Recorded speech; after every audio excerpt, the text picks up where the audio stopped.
2 aydan beri 25 kişi qamakta oturadi. Bir de suraqqa чакырылган жок. Ошол чай ичкенге мен да катышканмын.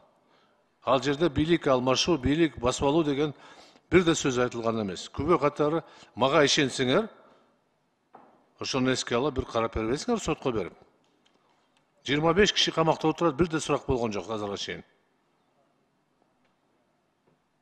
Мен сизге расмий түрдө ушул жерден айтып атам. Мен катышканмын, отурганмын, ал сөз болгон эмес. Дагы кандай көрсөтүп беришим керек? Тергөө амалдары жүрүп атат. Жок, сиз башкы прокурордун орун басарысыз. Мен жогорку кеңештин депутатымын. Мен сизге расмий түрдө кайрылып атам.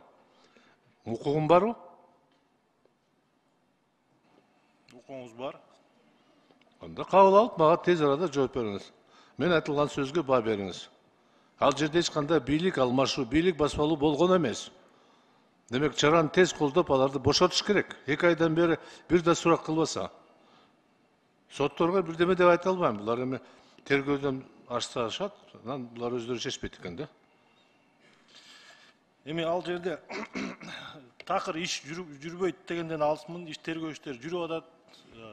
Тергөө амалдары өтүп атат. Тергөөнүн мөөнөтү бар. Тергөө иш бүткөндөн кийин жыйынтык чыгарылат. Чечим кабылат. Жок, сиз Тергөө бүгүнкү күндө бүтө элек.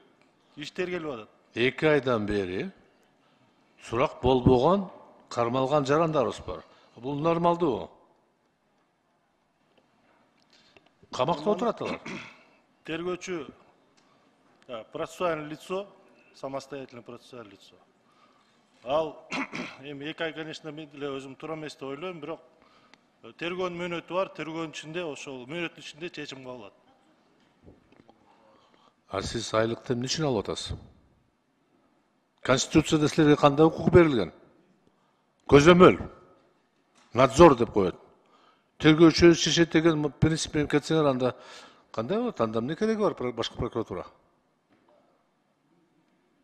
Мен сизде расмий түрдө дагы кайталап коеюн, кайрылып атам. Ушул иш боюнча мага толук жазуу түрүндө маалыматты берип коюңуз. Көзөмөл катары сиз сурап бере аласыз аны. Укугуңуз бар. Эмне маалымат керек сизге? Ошону тактап берсеңиз, мен сизге кирейин, анан сүйлөшөлү. Эмне маалымат? Маалыматта ар кандай маалымат болот. Тергөөнүн сыры болот. Берчү маалыматтар бар, бербечү да маалыматтар бар. Жок, түшүнөт, просто все понимает, но говорить не может дегендей да. Мен кайрылып атам, прокурор катары көзөмөлгө алууга. Эркиндикке чыгаргыла жарандарыбызды, чыгаргыла аларды, бошоткула.